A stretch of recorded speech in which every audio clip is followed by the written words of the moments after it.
Hey, what's up everybody? Welcome back. My name is Joel and today we're talking about dealing with difficult buyers. That's right, everybody's had them, but not everybody knows how to deal with them. So we're going to be talking about the various different types of difficult buyers, what makes people difficult, and how you can handle it as a Fiverr seller.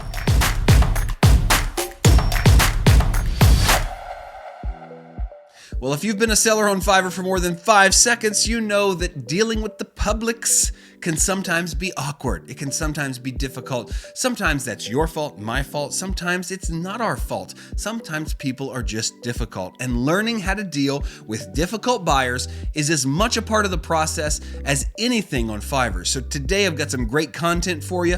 I just want to sit back and relax and watch this with you because this is content I shot a few years ago and forgot I had, but it's too good not to release. So I'm going to go ahead and show it to you today. So enjoy this video on dealing with difficult buyers.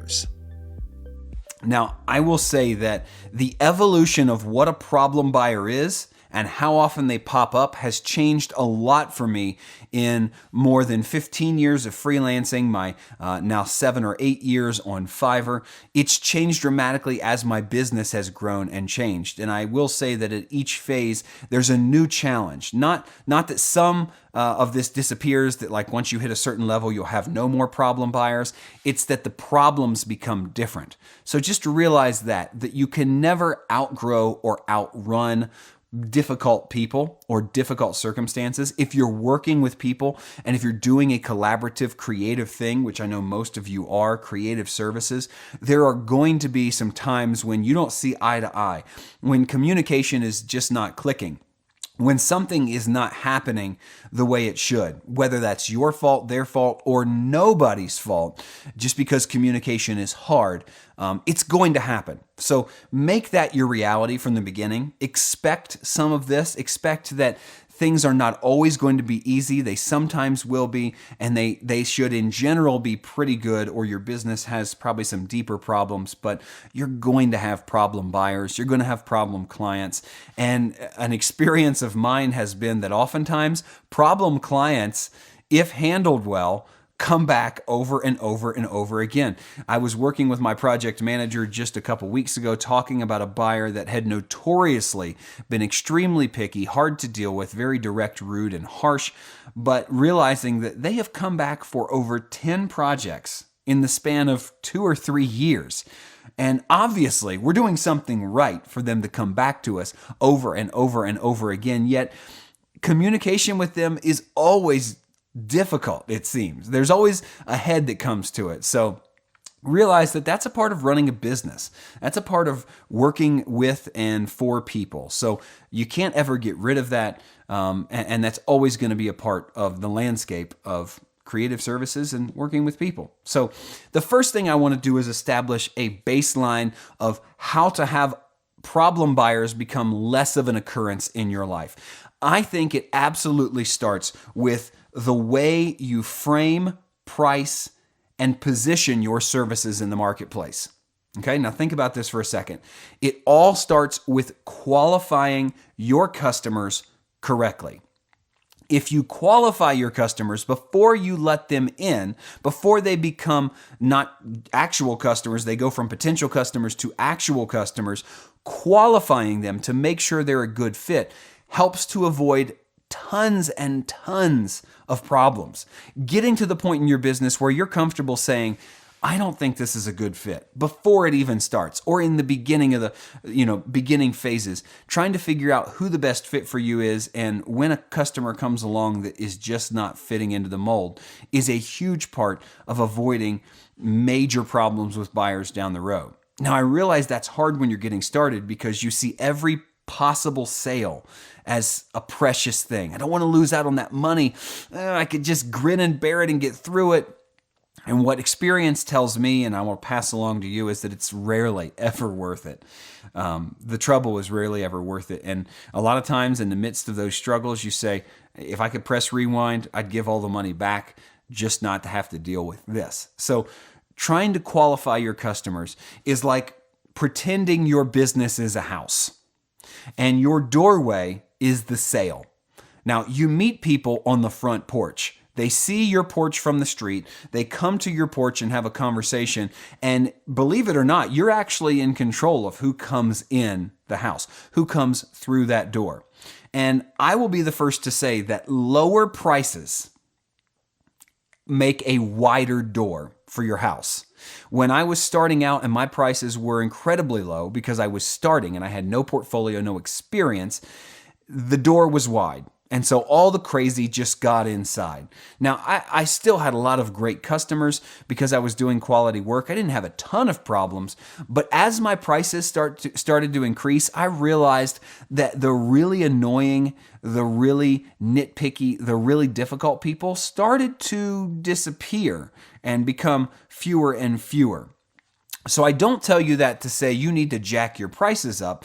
I do tell you that to say you need to balance low prices in the beginning and maybe low prices for a lifetime with how much crazy, how much difficulty you want to deal with. Because the lower your price is, the wider your front door is, and the more people will make it through. Now, obviously, it's a business, so we're not trying to keep people out. We're trying to let people in, but we want to let the right people in. You know, it's like I teach my young kids. If someone comes to the door and they answer the door, you have to determine if that person is trustworthy before you even open the door, and even more so if you let them in the house. It's a huge deal. And the same is true with your business. So you have to figure out, hey, what does my ideal customer look like? How do I find those people?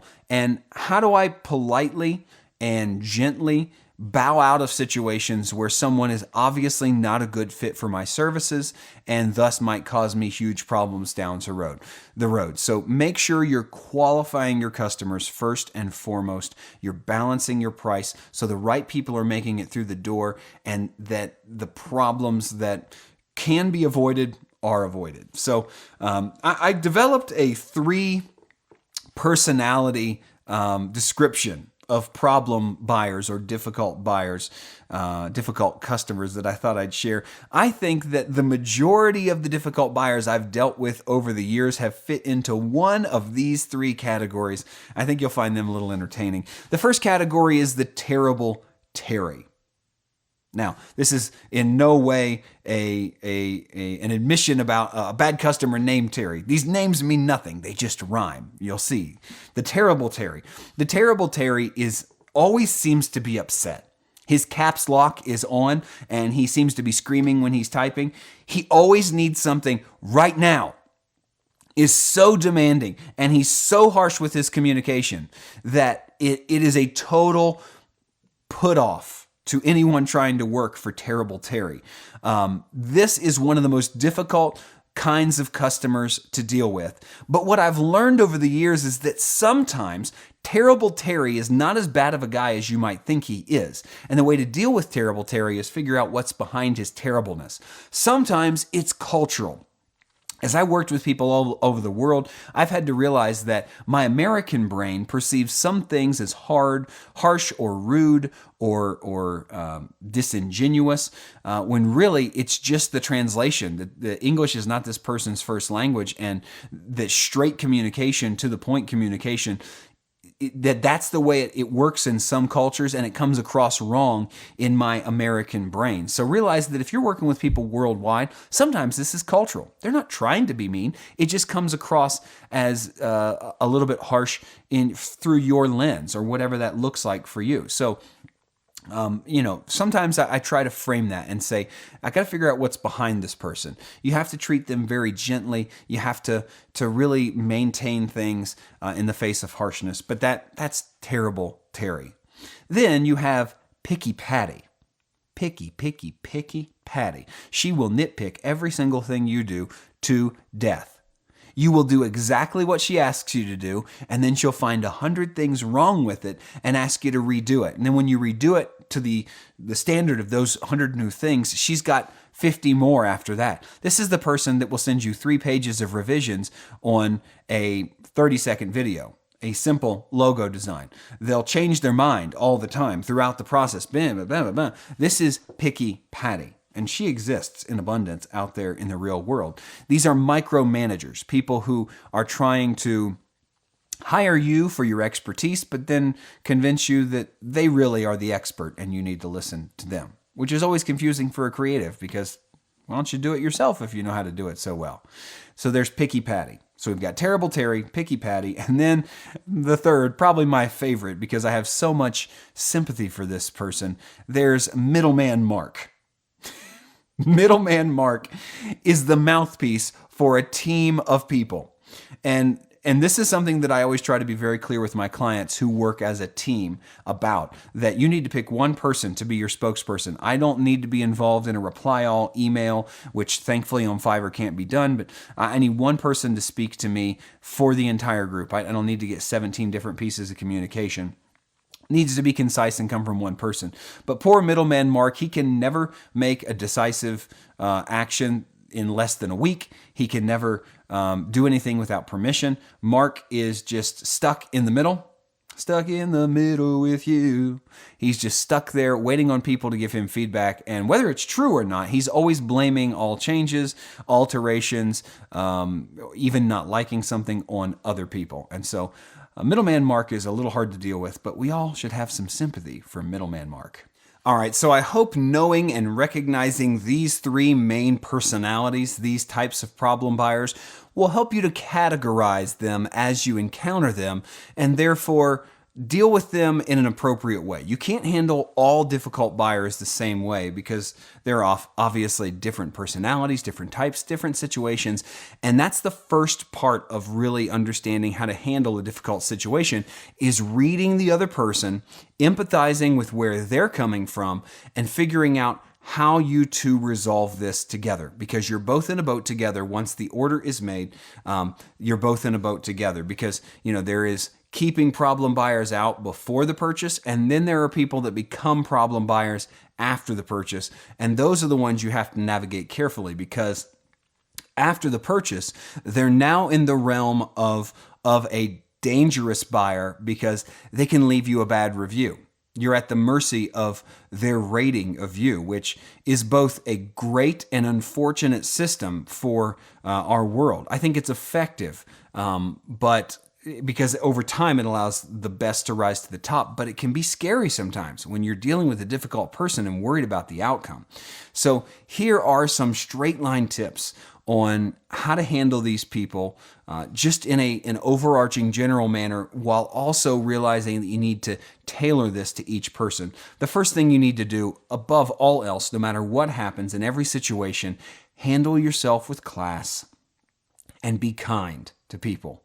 You getting upset, you escalating, you lashing out, saying something harsh back to someone who might have insulted you. It's happened to me before, and I've said insulting things back, but it never helps. Take 12 hours to respond to that mean message. Just walk away from it. Put yourself in another frame of mind. Come back and write a message that is authentic and genuine, but has grace and class behind it. Be kind to people because it's the only way to an amicable resolution, to a good outcome. Next, you need to learn to apologize when necessary. And what this does is saying I'm sorry humanizes you. And it makes it harder for someone to mistreat you. I learned this from Chris Voss's book, Never Split the Difference, from an FBI negotiator. Great book if you haven't read it. That's the stuff you're only going to get here on Patreon. Book tips from Joel. One of my favorite books. But he says that apologizing to someone actually helps them have more empathy for you. So that they're realizing that you're a person, you have feelings too, you're in this. But if you're just throwing mud back at them, they're not going to grow in empathy for you or your situation. But apologizing, say, I'm really sorry you didn't like the work. Don't be passive aggressive. I'm really sorry you didn't like the hard work I put in. Don't do that. Be genuine. I'm sorry that you didn't work. How do we work? This didn't work. How do we work this out? Help me figure this out because it's my goal to do the best I possibly can for you. The third thing you should do is be firm but fair. You have to figure out how to be firm and fair at the same time. You can't be all firmness. You can't be straight line mean. This is how it is, black and white, cut and dry. It doesn't work. You have to be firm but fair. Sometimes giving a little when necessary and when you have the opportunity. And that's all with the goal of finding middle ground. That's probably the hardest part in any conflict with anybody in life or in business, but especially when you're locked in a fight with a difficult buyer. Find the middle ground. Figure out what you could give that's still a win for you. That maybe you're not going to make the same amount of money you would make on a normal project, but it's worth giving up a little of that to get to the end goal where you're both at least a little happier than you are now, and they get a great product that they're really looking for. So find the middle ground, be firm but fair. I think it's also important to help customers understand how hard you're working for them to correct the issue. I don't think you should do this in a deceitful way and say, I did all this extra work for you, but I think it's fair for you to say, you know what, I did this for you. It wasn't included, but I worked late last night. I missed some time with my kids to work an extra 3 hours to fix this up for you on your deadline, even though it's not really included and I don't normally do this for people. I believe if you honestly communicate those things, it really does help to build empathy as well. So they can really see, wow, this guy did spend some time away from his family, worked over a weekend, or, put in 3, 4, or 5 extra hours, whatever it was, to make this right for me. It helps them to appreciate that. And in the end, have a favorable response to you as a seller and the project as a whole. And finally, this just goes without saying, this is important in every aspect of the project, but make sure that your communication is timely and consistent. The hardest thing in the world is to resolve a conflict with somebody with messages that happen once every day or two. But if you're in contact with this person back and forth, couple, 3, 4, 5 times a day, if the communication lines are open, it's much more likely you're going to work things out. So be available, put this person at the top of your list during this time of conflict, and work through everything you can with them as quickly as you possibly can, because it's going to help you in the long run to come out on the other side much better. Now, finally, this is not an option I like, but you need to realize that it is always an option if you truly can't come to a place where there's satisfaction for both sides. And that is, you can always offer a refund. You can always offer a mutual cancellation.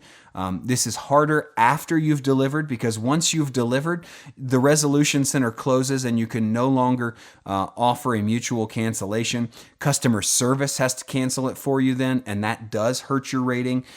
Even though they say mutual cancellations don't hurt your rating, I think it still affects what you see on your dashboard. It's just Fiverr factors in something else, which is a topic for another video, how Fiverr has stats they look at that are different than your dashboard stats for the same categories. But know that before you deliver, if you're finding lots of conflict and you see no way to please this person, you can always offer them a refund or a cancellation and just cut ties if that seems to be the best way to serve your customer. Now, I'll be the first to say that I have encountered far too many buyers who just cut and run at the first sign of trouble. I've hired spokespeople on camera, pet peeve of mine, hiring people who do creative work and coming back to them. This actually has happened more than once, even with the same person. I should know better than to buy from them again. But I purchased a service, sent them a script. They were an actor. They were supposed to be a spokesperson on screen from the script. I get the video back and they've made several errors in the video, meaning they didn't read the script the way I had written it. And I simply said, hey, thank you, this looks pretty good, but we're going to need you to re-record it because you didn't read the script correctly. You made mistakes. 3 of them, in fact. Here's where they are. And instead of saying, oh, I'm so sorry, I'm going to fix that for you, because I was hardly angry, I was hardly escalated, they simply came back and said, oh, I'm so sorry to hear that. Here's an offer for a cancellation. That is the worst thing you can do as a business owner, because not only was I put out by that twice in this case, but I'm telling other people about that seller saying, don't mess with this person. They can't, not only can they not follow directions, but they can't fix things. They can't finish strong. They can't do, you want to develop a reputation as someone who can take feedback, can take constructive criticism and finish a job. So don't let somebody bully you out if it's not necessary. Don't be afraid to fix things for people. And gosh, don't just throw cancellations around like some kind of nincompoop, because that's what it makes you. Use that button carefully, but know that if it absolutely has to be done, it can be done. Cancellations hurt your rating. They make it difficult for you to become a top-rated seller, and when they get low, they display on your gig pages and profile pages. You don't want to mess around with that. But at the end of the day, it's better to move on from a bad scenario than to end up with a bad review or wasting tons of time on a product that's never going to meet the customer's needs and they're never going to be happy with. All right, there you have it. Some very wise words from a very thin and handsome version of myself. I hope you enjoyed that today. As always, if you have comments or questions, leave them down below. Please let me know what we can talk about in future videos, where you're at, what you're doing as a Fiverr seller or freelancer. I want to talk about all these things. I'll see you all on Tuesday in the next video. And remember, till then, keep doing, because the future favors the doers.